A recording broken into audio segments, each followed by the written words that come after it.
Bank-owned properties. Historically, bank-owned properties have been an exciting opportunity both for investors and for homeowners looking to get a little bit of a deal on a home.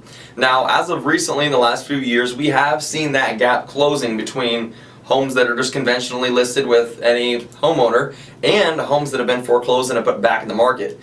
Sometimes the bank is going to do things like, replace the carpet, paint the house, freshen it up, to try to make it look as close to the value of other homes as possible, and to make sure that they're maximizing their value in the home. Now, things to know about a home that's been foreclosed on is that they're typically going to be sold as is, where is. This means whereas you can typically negotiate at the inspection point with another seller, the bank is not going to be as flexible. If you have a safety or health hazard, they're typically going to take care of you there. They're going to fix those things in most circumstances. But if it comes down to flaking paint or a little leak underneath the sink, the carpet's kind of torn up, those aren't things that the banks are typically going to negotiate on, because simply it's as is, where is. The bank is just trying to get rid of the property. Now, you may have heard the term HUD before.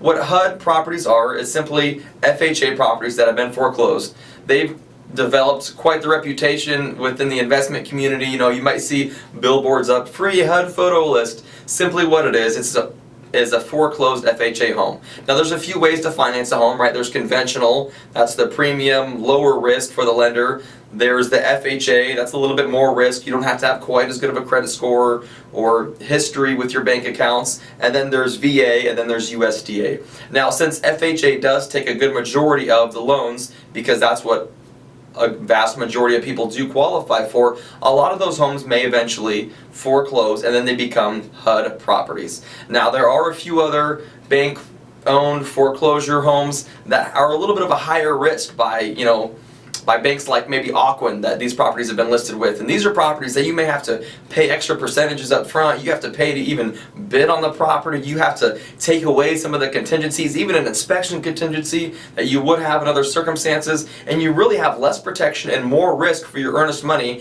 and for the investment of the property. So those are things that I would not recommend to the average home buyer. If you're an investor, yeah, sure, I would be happy to represent you as long as you know that they're a little bit of a higher risk. Otherwise, if you want to know more about bank-owned properties, feel free to reach out anytime at all. I'm at your service.